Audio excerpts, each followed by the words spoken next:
दोस्तों, चौहान वंश के राजा पृथ्वीराज चौहान के जीवन में वह सब कुछ था जो उन्हें 11वीं-12वीं शताब्दी का सबसे रोचक किरदार बनाता है।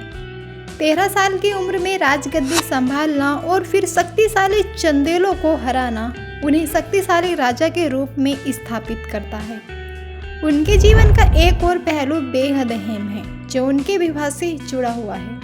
कन्नौज के राजा जयचंद की बेटी संयोगिता से उनका विवाह भारतीय इतिहासकारों से लेकर कवियों उपन्यासकारों में भी कौतूहल पैदा करता है। लेकिन पृथ्वीराज चौहान के जीवन के 2 युद्ध ऐसे रहे जो न केवल उनके लिए निर्णायक रहे बल्कि उन युद्धों से भारत का इतिहास ही बदल गया। पृथ्वीराज का जन्म 1166 में अजमेर राजवंश में हुआ था। उनके पिता राजा सोमेश्वर चौहान अजमेर के राजा थे, लेकिन पिता राजा सोमेश्वर चौहान की मृत्यु होने के बाद बेहद कम उम्र में पृथ्वीराज को राजा बना दिया गया और 13 साल के पृथ्वीराज की मदद के लिए उनकी मां कर्पूरी देवी ने शासन चलाने में साथ दिया। राजा के रूप में पृथ्वीराज चौहान की पहली लड़ाई अपने चचेरे भाई नागार्जुन के विद्रोह को दबाने के रूप में हुई। इस जीत ने पृथ्वीराज को मजबूत किया और उसके बाद 1182 ईस्वी में चंदेल राजा परमार देव चंदेल को हराने से पृथ्वीराज चौहान की चर्चा पूरे भारत में फैल गई। इस युद्ध में पृथ्वीराज चौहान को यश के साथ अपार धन दौलत भी मिला। पृथ्वीराज चौहान के जीवन में एक अहम मोड़ गहड़वाल वंश के राजा जयचंद से हुई लड़ाई के दौरान आया, जिनकी राजधानी कन्नौज थी।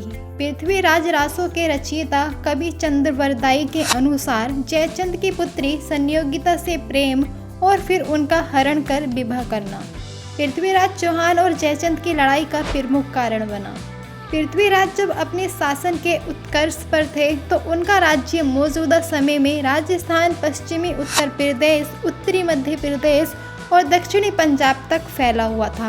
भारत के इतिहास में मोहम्मद गोरी का आक्रमण बेहद असर डालने वाला रहा। आज के पाकिस्तान के इलाके में जीत हासिल करते हुए गोरी पंजाब तक पहुंच गया तो पृथ्वीराज और मोहम्मद गोरी की सेनाओं का तराइन के मैदान में सामना हुआ।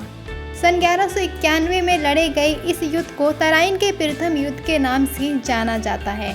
इस युद्ध में पृथ्वीराज ने मोहम्मद गोरी को हरा दिया। गोरी इस युद्ध में बुरी तरह घायल हुआ और वापस भागने लगा, लेकिन पृथ्वीराज ने उसका पीछा नहीं किया और उसे वापस लौटने दिया।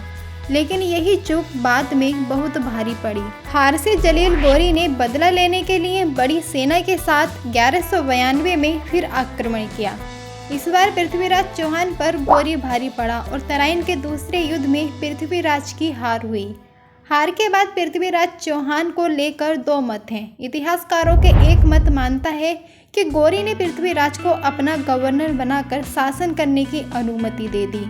इसके पीछे वह उन मुद्राओं का तर्क देते हैं जिसमें एक तरफ पृथ्वीराज चौहान का नाम है तो दूसरी तरफ मोहम्मद गोरी का नाम लिखा हुआ है। वहीं दूसरे मत का मानना है कि पृथ्वीराज चौहान को गोरी अपने वतन ले गया जहां उसे अंधा कर दिया गया था और बाद में शब्दभेदी बाण के जरिए पृथ्वीराज चौहान ने गोरी को मार डाला और उसे मारने के बाद चंद्रवरदाई और पृथ्वीराज चौहान ने अपने आप को भी मार दिया था। पृथ्वीराज चौहान की मौत चाहे जैसे हुई हो, लेकिन एक बात तो साफ है कि तराइन के दूसरे युद्ध में पृथ्वीराज चौहान की हार ने भारत का इतिहास ही बदल दिया, क्योंकि उसी के बाद भारत में मुस्लिम शासकों का दौर शुरू हुआ और 1206 में कुतुबुद्दीन ऐबक द्वारा गुलाम वंश की स्थापना हुई और वह सिलसिला अगले 600 साल तक मुगल वंश तक चलता रहा और उसके बाद भारत अंग्रेजों का गुलाम हो गया, जिनसे फिर 15 अगस्त 1947 में भारत को आज़ादी मिली।